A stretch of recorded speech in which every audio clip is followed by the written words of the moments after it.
Hey, everyone! November 28th, 1942. Boston, Massachusetts. It was Saturday night, and the Cocoanut Grove Nightclub was packed with nearly 1,000 people enjoying live music, dancing, and laughter. This was the hottest spot in town. But in just 15 minutes, joy turned into a death trap in one of the deadliest nightclub fires in history. What happened here? In our database of over 250,000 historical records, we found 13 references to this event. The scene is set in the Cocoanut Grove Nightclub. The Grove had opened in 1927 and was located at the corner of Stewart and Kingston streets in Boston. Theater District. The two-story brick building had been designed as a restaurant and originally featured a rooftop garden. However, the new owner envisioned it as a nightclub, so he removed the roof to create an open floor plan for dancing. The interior was decorated to resemble a tropical paradise with artificial palm trees, fabric, and drapes, none of which were fire-resistant. But those flammable decorations would soon become deadly. It was Saturday night, and the club was hopping. There was no cover charge. A $10 minimum for a table meant that customers spent lots of money on drinks. Musicians performed on a large wooden stage near the back of the club, and below them in the basement was a small lounge with its own bar and entrance. It was also sometimes used as a dressing room. Although the club's license listed its capacity at 650, the fire marshal estimated the actual capacity at only 350. That's because the aisles were narrow and getting in and out could be difficult if there was a fire. But on this night, the club was packed with nearly 1,000 guests.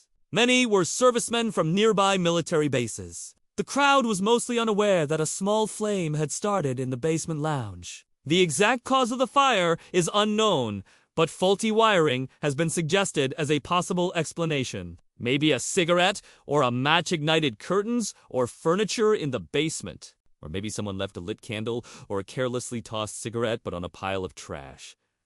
We may never know. And once it started, the fire spread quickly. Within seconds, it shot up the stairs to the main floor. The palm trees and other decorations instantly caught fire.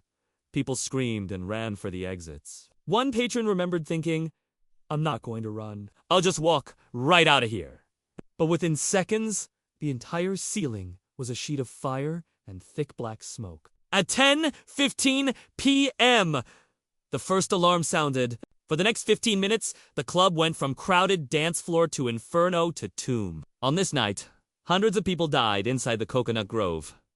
Some were burned alive, others suffocated from smoke. Hundreds more suffered severe burns. Eyewitnesses described scenes of horror. A woman holding a baby in her arms screamed, "My baby! My baby!" as she collapsed. A young couple embraced near a locked exit as they waited for help that never came. Some patrons jumped from windows, falling 6 or 7 feet onto the sidewalk below. Others desperately ran through the narrow aisles between the tables. People climbed onto tables and chairs trying to get out, or even sat on the floor in an attempt to hide from the flames. But there were only 2 ways out, and both were soon blocked. One exit was through the main doors near the stage, but those doors were locked. It was unusual for the club to lock the main entrance to prevent people from leaving without paying their bill. But now, people desperately pounded on the doors trying to escape. Some broke windows in an effort to get out. But another barrier was across the hall. The second exit was through a door in the north wall, but that door led to a small dressing room. When people realized the club was on fire, they ran to that door. Unfortunately, it was locked. As people panicked, some lost consciousness from smoke inhalation, while others died from burns. Their bodies piled up against the door as the fire raged above them. Some survivors crawled through a skylight, escaping onto the roof. Others jumped from second-story windows, but many did not survive the fall. By 10:30 p.m., the fire was out of control.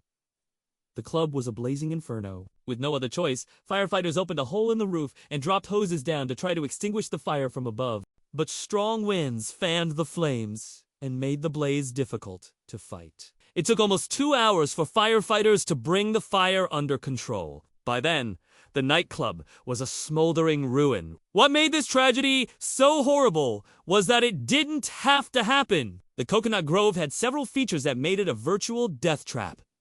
First, the club was overcrowded. It was designed to hold 350 people, But that night, there were almost 1,000 people inside. Second, the exits were locked. Not only were the main doors locked to prevent people from leaving without paying their bill, but the secondary exit was also locked. Third, the decorations were highly flammable. The artificial palm trees and fabric wall coverings helped the fire spread throughout the club. Fourth, there were no fire extinguishers or alarms. Fifth, the aisles were too narrow for a fire of this size.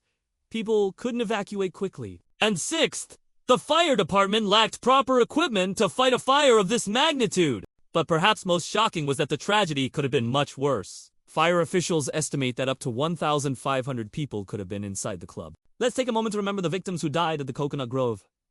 Here are just a few of their stories. Walter H. Bagshaw was a popular disc jockey known for his jazzy style and engaging personality. He hosted a radio program called At the Pick of the Orchestras, which broadcast live from various clubs around Boston. But on this night, he was at the Cocoanut Grove performing for the crowds. Florence K. Berry was a 25-year-old dancer who worked at the club. She was known for her grace and talent and was a favorite performer for the crowds. Marie J. Donovan was a 20-year-old singer who dreamed of becoming a famous performer. She had a beautiful voice and was working at the Cocoanut Grove to gain experience. William F. Murphy was a World War I veteran who worked as a carpenter. He was a skilled craftsman who built furniture and other items in his spare time. But on this night, he was at the Cocoanut Grove celebrating with friends. John R. O'Brien was a 21-year-old student who attended Northeastern University. He was studying to be a civil engineer and had a bright future ahead of him.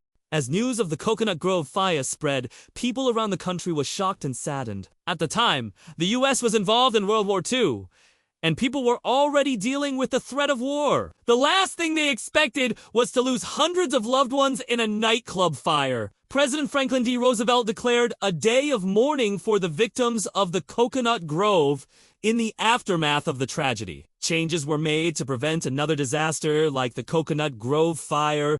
New laws were passed requiring that buildings be equipped with clearly marked exits, fire-resistant materials, and alarms. Locked exits in public spaces were also banned. These changes helped save countless lives in the years to come. And what about the legacy of the Cocoanut Grove? Well, the site of the former nightclub is now a parking lot. A small plaque marks the spot where the tragedy occurred. And every year, on the anniversary of the fire, people gather to remember the victims and to honor the heroes who tried to save them. I hope you learned something from this episode.